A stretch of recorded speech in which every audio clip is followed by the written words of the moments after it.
नमस्कार दोस्तों। आज मैं फिर एक नए कानूनी विषय के साथ आपके सामने हाजिर हूँ और आज हम बात करेंगे विल यानी कि वसीयत, जो बहुत ही कॉमन है और अक्सर लोग करते हैं।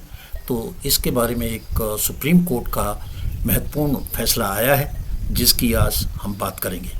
केस का टाइटल है Parvati Neerathi dead and others versus Lakshmi Nirathi through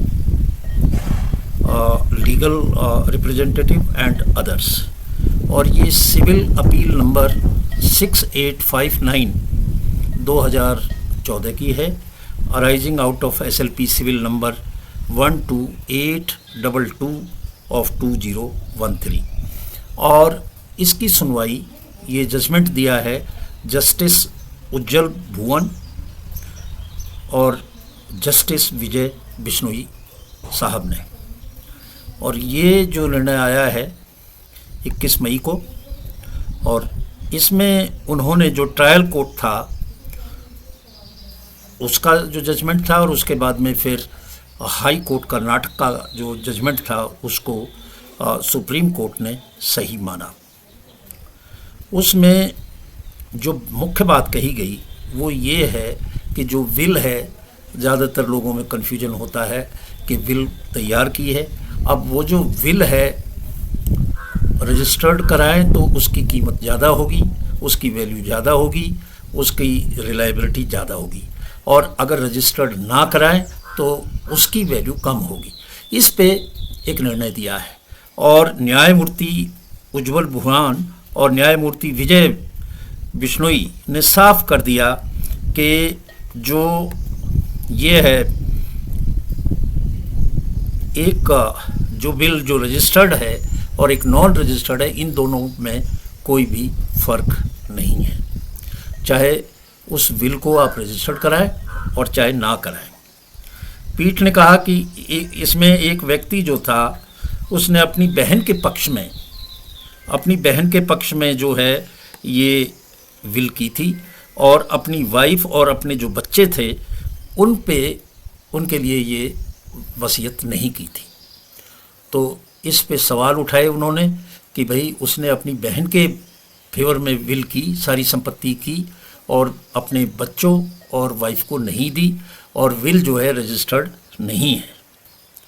तो इसलिए ये जो विल है इसको गलत माना जाए, इसको फेक माना जाए। तो ये आपत्ति उसके जो असल वारिस थे यानी कि जो नेचुरल वारिस थे उन्होंने की थी। तो इसमें स्पष्ट किया माननीय सर्वोच्च न्यायालय ने कि जो एक पहले भी एक का फैसला था उस पे रिलाई करते हुए ईश्वर देव नारायण सिंह बनाम कामता देवी 1953 का ये फैसला था SCC 295। तो उसमें उसको रिलाई करते हुए उन्होंने कहा कि भाई इन्होंने जो ये एलिगेशन कहा है कि ये फोर्ज है और फैब्रिकेटेड है, तो उसमें जो क्वेश्चन कहा वो मेन जो बात थी उनकी ये थी कि फोर्ज और फैब्रिकेटेड इसलिए है, पहली बात तो ये कि ये जो विल है ये रजिस्टर्ड नहीं है, और दूसरी बात ये है कि जो इसके नेचुरल उत्तराधिकारी होने चाहिए थे उन उत्तराधिकारों के पक्ष में नहीं है। और तीसरी बात ये है कि जो लैंड का रिकॉर्ड होता है, राजस्व का रिकॉर्ड, उसमें भी म्यूटेशन जो है उसके जो नेचुरल जो उसके यानी कि वाइफ और बच्चे हैं उनके नाम पे वो संपत्ति म्यूटेट कर दी है, परिवर्तित कर दी है। तो इन सब को उन्होंने बड़ा स्पष्ट कहा। उन्होंने कहा कि पहली बात तो रजिस्टर्ड और नॉन रजिस्टर्ड के बीच में कोई भी फ़र्क नहीं है। दूसरी बात कि जो उसके नेचुरल प्राकृतिक उत्तराधिकारी थे यानी कि बच्चे या उनके उसमें अगर बिल नहीं होती है तो भी ये आप इसको फिक्सिशियस या आप इसको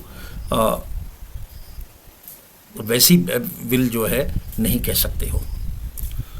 तीसरी बात, लैंड रिकॉर्ड में है उसका नाम बदल दिया तो इसलिए ये इनको आएगा नहीं, वो केवल राजस्व पर्पस के लिए है लैंड रिकॉर्ड, और लैंड रिकॉर्ड ये साबित नहीं करता है कि इसका कौन उत्तराधिकारी है। ये लैंड रिकॉर्ड का काम नहीं है। उन्होंने कहा कि वसीयत को एक गवाह है, जो वसीयत में गवाह दिए गए हैं, उन गवाहों ने अपनी गवाही देके उस वसीयत को सही ठहराया। जो उस वसीयत पे गवाहों के नाम थे उन्होंने वसीयत दी, और उन्होंने कहा कि जो वसीयत करता है उसने अपनी स्वेच्छा से और स्वस्थ मानसिक स्थिति में दस्तावेज पर हस्ताक्षर किए, पूरे होश हवास में किए हैं। इसलिए ये जो विल है ये ना तो आप इसको कह सकते हो कि फोर्ज है आप, और ये बिल्कुल सही है, और इस तरह से जो विल में लिखा है उन्हीं को ये संपत्ति जाएगी। कोई रजिस्टर्ड विल या नॉन रजिस्टर्ड का कोई मतलब नहीं, लैंड रिकॉर्ड का कोई मतलब नहीं, और जो उसके नेचुरल उत्तराधिकारी होने थे उनके लिए नहीं की गई, इसका भी कोई मतलब नहीं है। कई बार जो है परिवार के लोग, बच्चे हैं, वो सेवा नहीं करते हैं या सही ढंग से ट्रीट नहीं करते हैं, तो लोग जो है अपनी संपत्ति को दूसरे को दे देते हैं, बिल्कुल ठीक है। तो ये एक अच्छा डिस्टिंक्शन किया है, क्योंकि अक्सर लोग पूछते हैं कि साहब अगर मैंने रजिस्टर्ड नहीं कराई विल तो उस विल का क्या होगा। उसमें कुछ नहीं है, दोनों एक जैसी हैं, जैसे सुप्रीम कोर्ट ने कहा है। फ़र्क पड़ता है कि जो उस पर गवाह हैं उनके दस्तखत सही हैं, और वो गवाह आके अपना कहते हैं कि हाँ हमारे दस्तखत हैं, और जो इसने ये विल की हमारे सामने की, अपनी स्वेच्छा से की, बिना किसी दबाव के की, और उस वक्त उनकी जो सेहत थी, मानसिक सेहत बिल्कुल ठीक थी।